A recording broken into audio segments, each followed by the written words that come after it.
I was left with 3 questions almost immediately upon the conclusion of Kyle Dubas' many moves over the weekend. And they were, in order: 1, Jari, really? 2, is that enough as far as the depth goes? And 3, where did he get all this money? Good morning to you. Good Monday morning. I'm Dejan Kovacevic of DK Pittsburgh Sports, and this is Daily Shot of Penguins. It comes your way bright and early every weekday. If you're into football and or baseball, I also offer daily shots of Steelers and Pirates where you found this. Hope you'll check those out as well. Just a whirlwind 24 to 36 hours for Dubas in almost completely attacking every single point that he'd mentioned beforehand that he needed to address. Goaltending, left-handed defenseman, top 6 depth.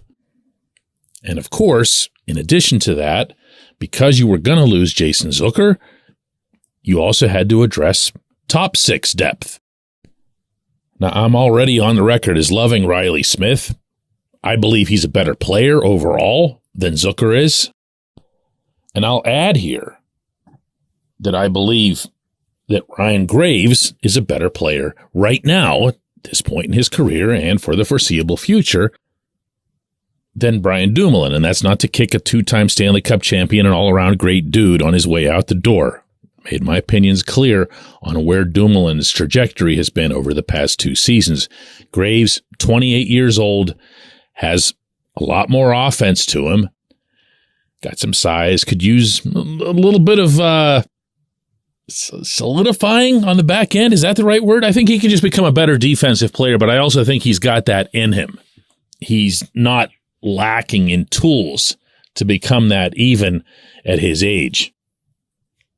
So what's left here that we're going to have an opportunity, lots of opportunities actually, to discuss as we get closer to the main training camp in mid-September, is the depth up front and is, the big one, the goaltending.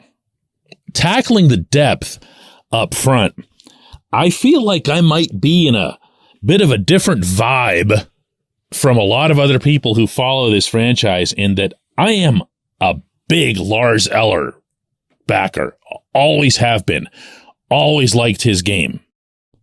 Now, why would I ever have paid attention to Eller other than the fact that he was competing and in a somewhat prominent role for a division arch rival? That's another story for another day. Not to keep teasing future shows, but I can't make this one 2 hours long. Eller is actually going to be a pretty good story someday. Eller is a guy who, even though he does not put up big numbers, and he didn't even in Washington's 2018 run to the Cup, he is extremely comfortable in a top 6, even a top line setting if needed. And let's not ever take advantage of the fact that both Sidney Crosby and Evgeny Malkin played 82 games last season.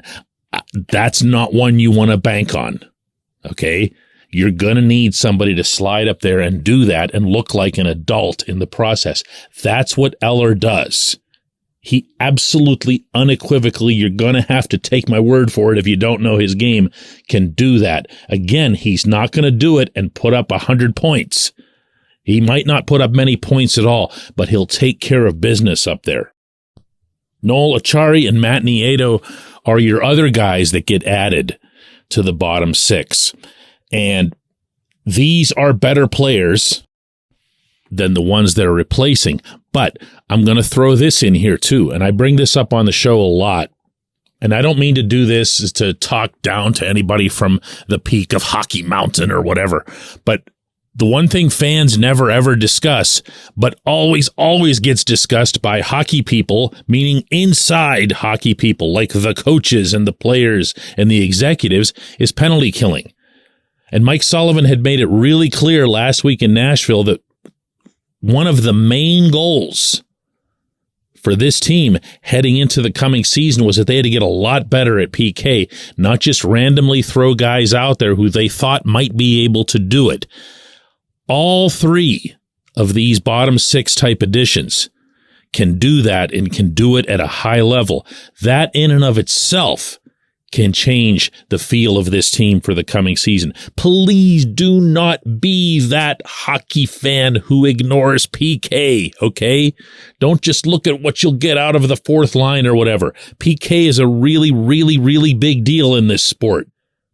So to this point, to everything I've mentioned so far, to all the names that I've thrown out there, I like what's happened.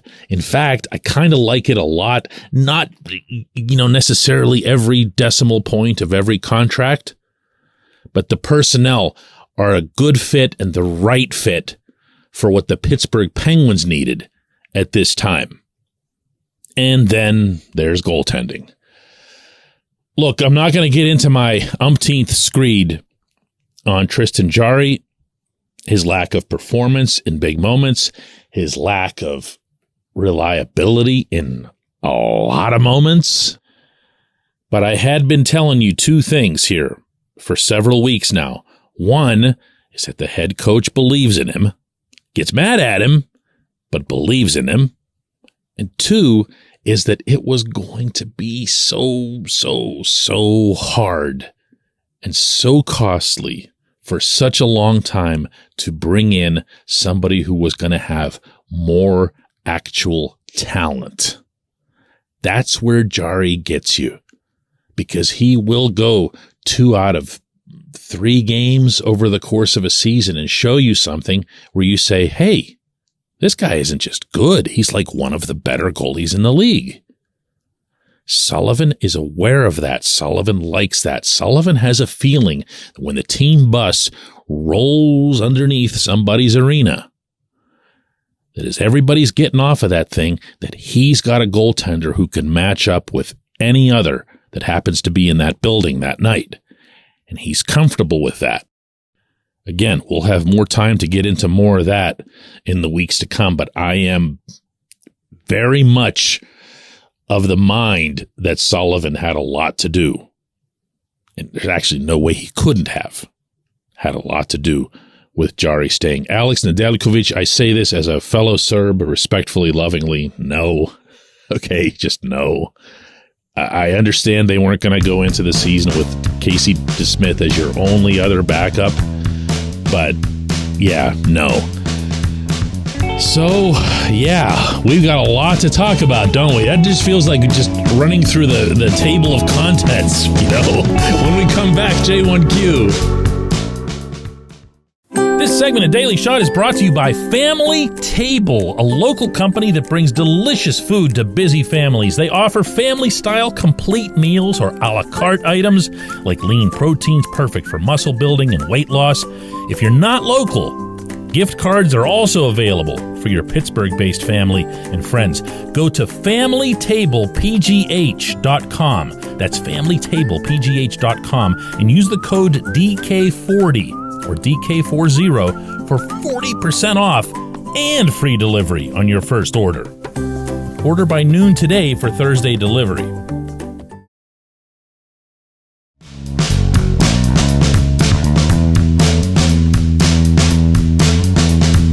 Today's J1Q comes from Brian Morrison, and he says, DK, so the Penguins' answer for ensuring one last Stanley Cup opportunity for Crosby and company is to extend an injury-prone goaltender for 5 years at a cap hit of $5.375 million.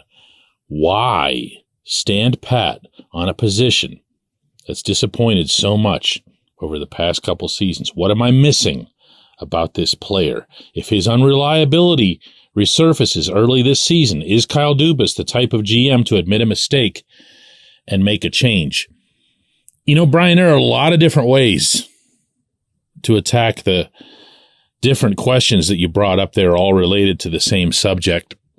And I made clear in the opening segment, and I'm not about to back off on it, that this is curious, it's risky, but I'm also going to throw in, at least to give you what it is that you're looking for here, because it seems like you're more interested in finding out what it is that they see in him. And I mentioned to you at the end of the last segment how Sullivan feels about him. He feels that Jarry is a top 5 goaltender in the league talent-wise.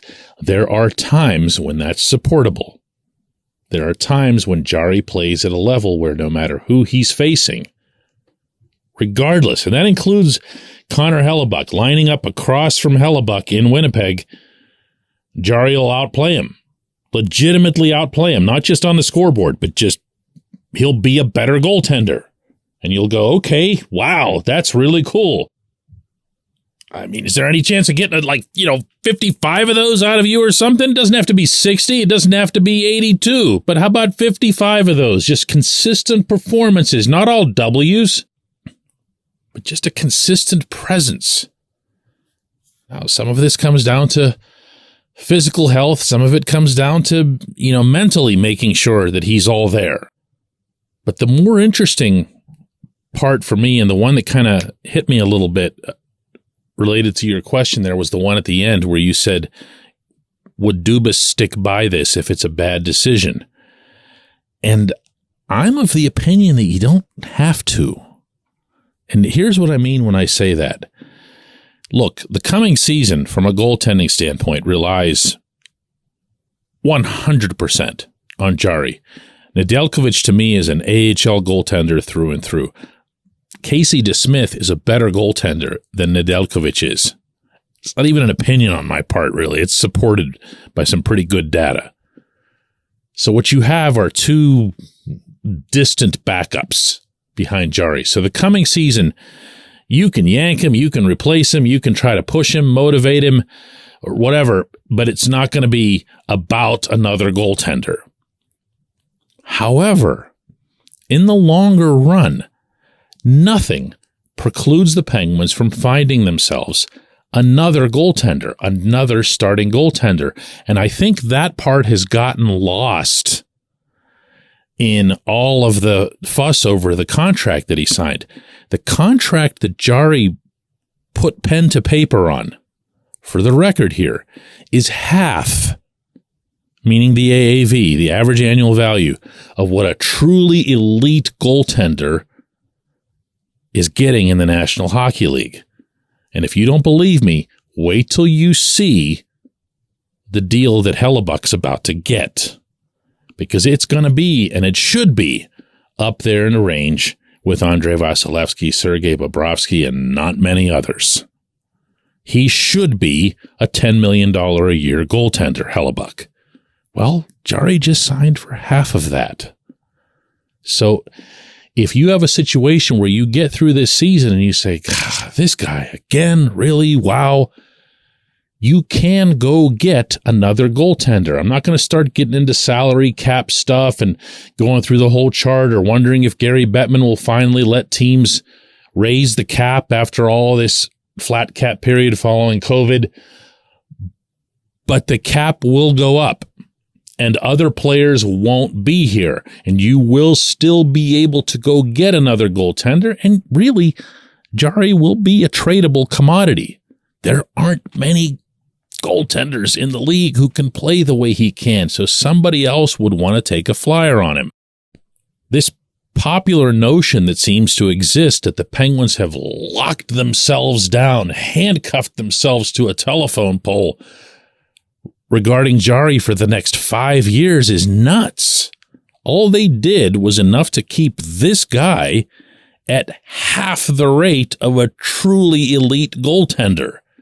If he ends up being the top 10 guy or even the top 5 guy that they think he can be, certainly Sullivan thinks he can be, well, then you got yourself a hell of a steal. If not, go get another one and move this one out. I appreciate the question. I appreciate everyone listening to Daily Shot of Penguins. There will not be one tomorrow because of the 4th of July. We'll be back again Wednesday.